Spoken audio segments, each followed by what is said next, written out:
Sebab kita hari ni rasa sangat seronok sebab kita nak bersama dengan rakan kita. Kali ni kita nak bawa jauh ke Bosnia. Yes, dan sekarang ni kita kononnya berada di Bosnia bersama dengan Rizkan. Rizkan Roslan. Hai Rizkan. Hai, salam. Waalaikumsalam. Pukul berapa di Bosnia sekarang? Sekarang 2:24 pagi. So sekarang biasa orang tengah tidur lah. Tengah tidur lah. Tengah tunggu sahur. Sebab tu pukul 3 suku tu dah boleh sahur, azan subuh. Tu tengok mata dia makin kecil. Dia mata Rizkan ni dah makin kecil. Dia menahannya sebab nak live dekat Malaysia ni kan. Terima kasih banyak-banyak Rizkan sebab sudi meluangkan waktu bersama dengan kita. Betul. Jadi kita nak tanya juga dengan Rizkan bagaimana keadaan di sana sebab kita jarang dengar berita dari negara Balkan ini. Bagaimana ada agaknya pandemik COVID-19 di sana?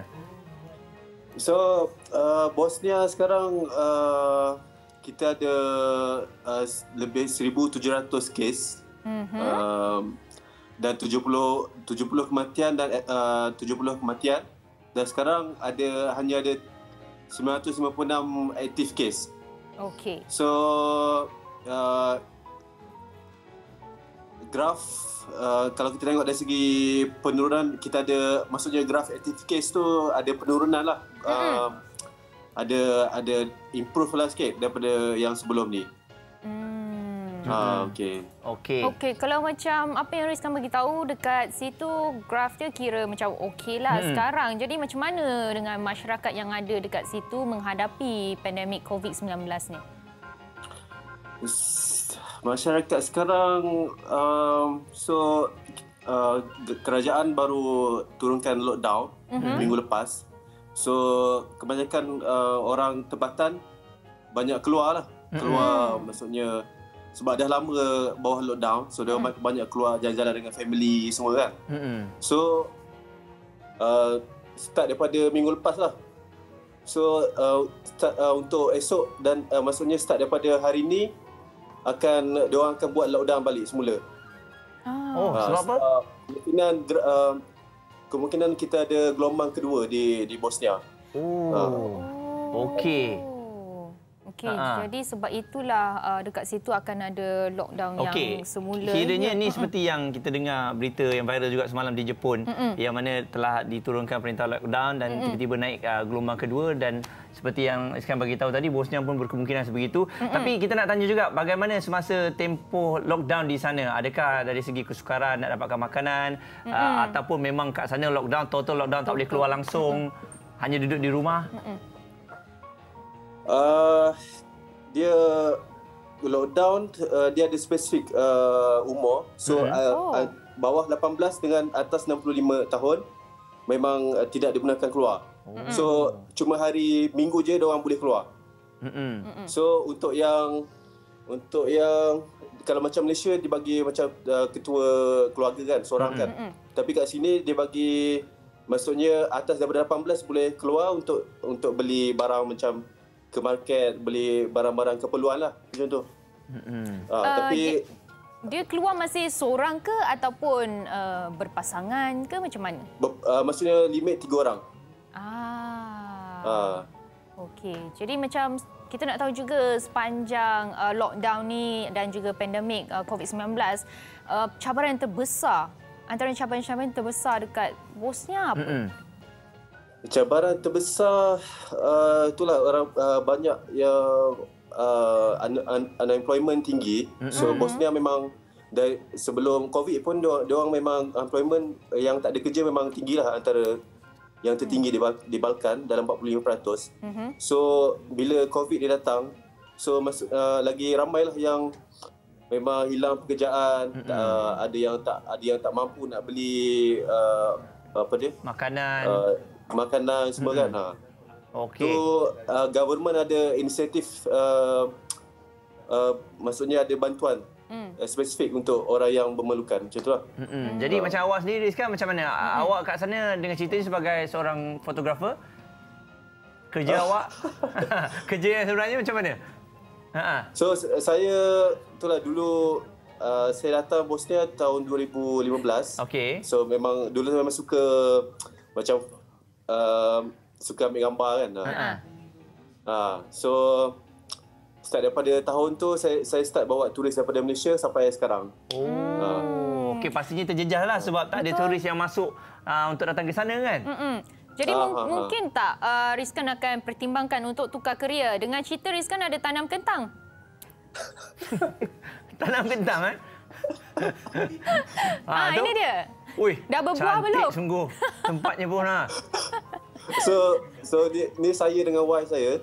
So kami sebab virus ni kami memang tak ada income, maksudnya turis tak datang, so memang tak ada income lah.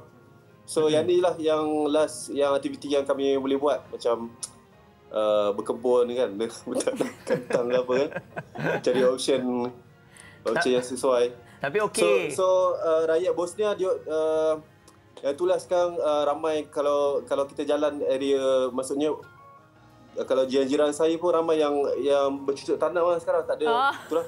Yang tu je dia orang ada.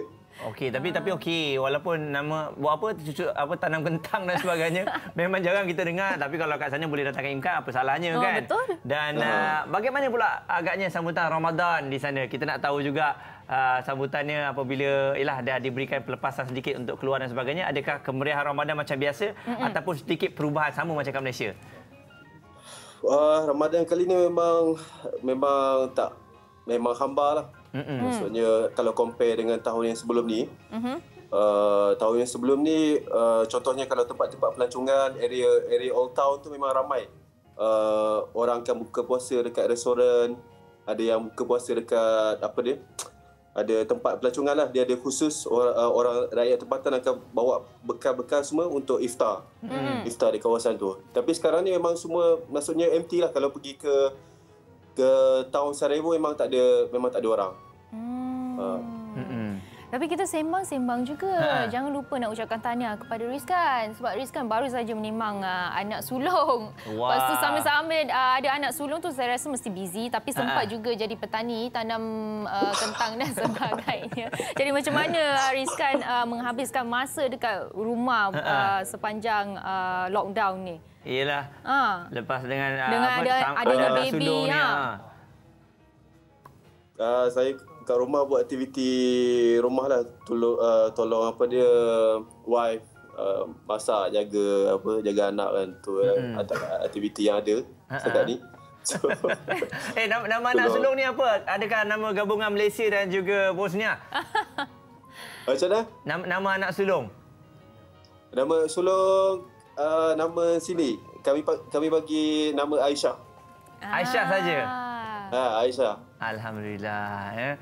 Okey. Jadi itu dia antara ceritanya bagaimana perkembangan rakyat kita yang berada di sana. Memang ada plan ke nak balik ke Malaysia tahun ini, nak beraya di sini, ataupun memang tak ada plan langsung?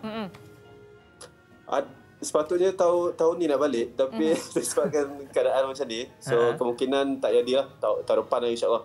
Kalau tengoklah macam mana. Okey, tak apa. Terus tanam kentang lah. Alang-alang dah ada ni. Manalah tahu one day dia punya tanaman kentang ni jadi besar. Betul. Kan kita pergi kat sana tiba-tiba riskan kentang. Riskan potatoes.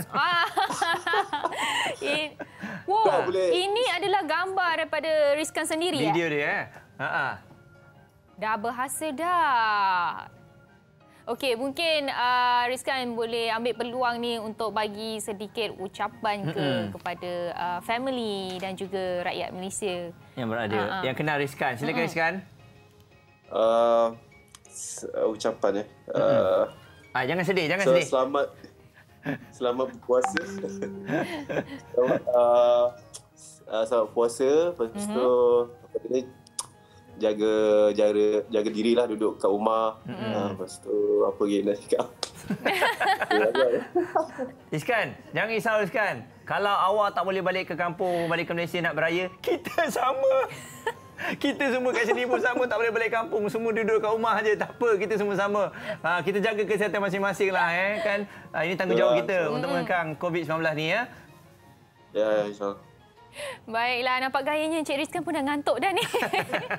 Dia nak tahu. Jangan kacau dia. Okay. Terima kasih Rizkan. Terima kasih Rizkan. Okey, sama. Bye. Bye. Salam.